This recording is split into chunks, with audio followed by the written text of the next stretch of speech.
That is a fundamentally different way. It's not the outsourcing of industries or job functions.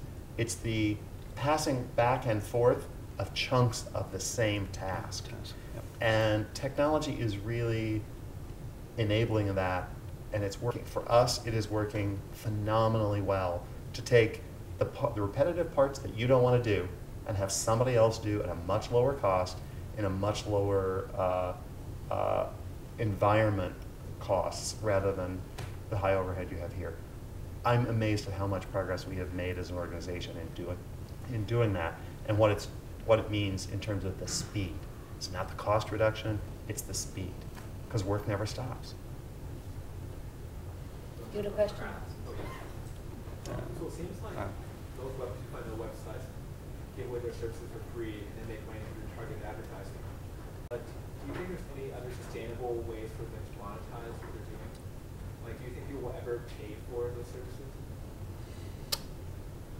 Maybe. I mean, I could see a Facebook model where you're paying $4 or $5 a month to be on Facebook. I mean, you might have a weeding out right away of some people who don't want to be on there, and right away see a diminishment in terms of your audience size. But it's a tough nut to crack. I mean, YouTube's been trying to crack it for a long time, and they're just hemorrhaging money.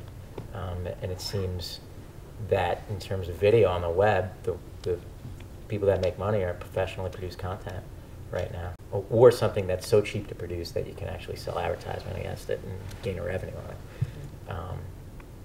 So it's really the billion-dollar question, you know, how to monetize that. It's kind of like everyone hates advertising on the internet, and yet it's the fundamental. Every business model is based on generating eyeballs to sell on to advertising, and I'm like, but you don't like it, so why would you do that?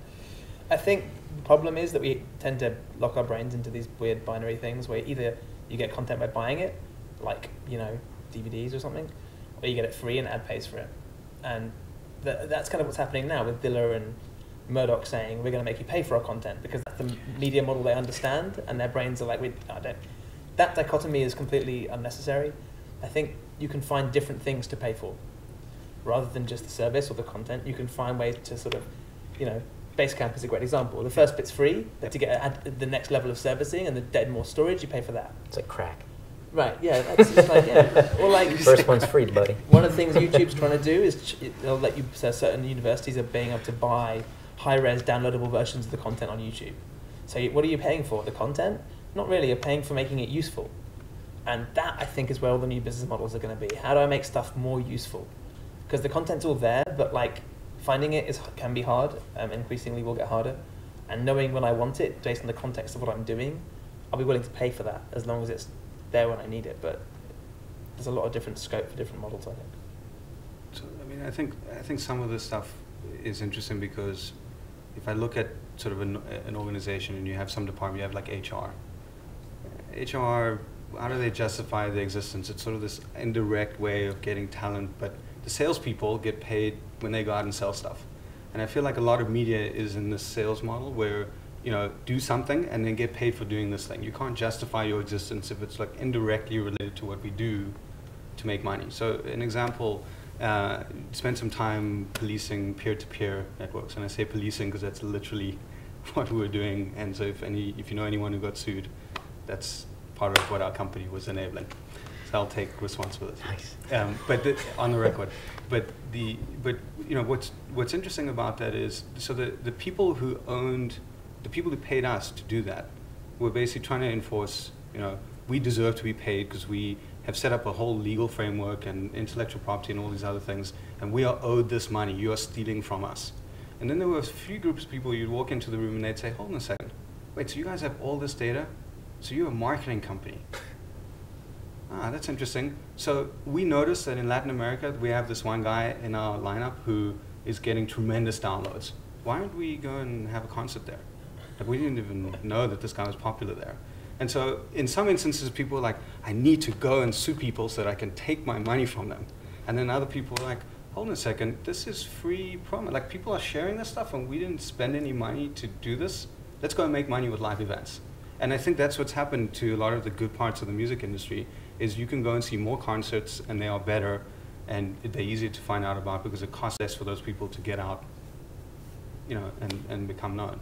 And so I think that's some of what's going on, is that media is like this very literal, you know, I've got this content here and it needs to make money for itself, but actually there's a lot of indirect ways in which you can make money. And, you know, 37 Signals is one example, but there's a bunch of people who produce fantastic content who make money selling physical product.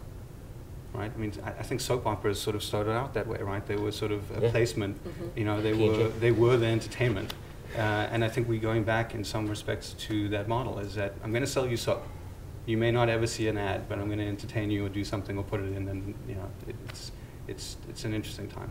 I think it's also fundamentally knowing, you know, what your value proposition is to your consumers. I mean, this has been used 1,000 times, but the Kodak example of forever they thought they were a film company, and then recently they realized, oh, all right, well, we're an image company. And they went a long time thinking that they were a film company. They almost died. And almost died, you know. So it's really, it's about knowing what your core value proposition is. And what we're going to do is we're going to wrap it up, and you can still talk to the panelists for a little while, but we're going to go outside, and there's some food and some refreshments. But I want to thank everybody for coming and for speaking with us tonight.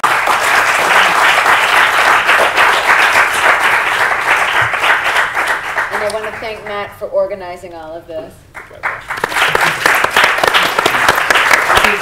So yeah, this is the first of 3 meetups this summer.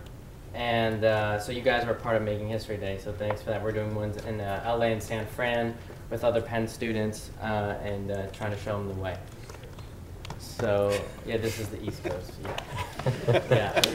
No, you got good bagels. All right, so let's go mingle and hang out.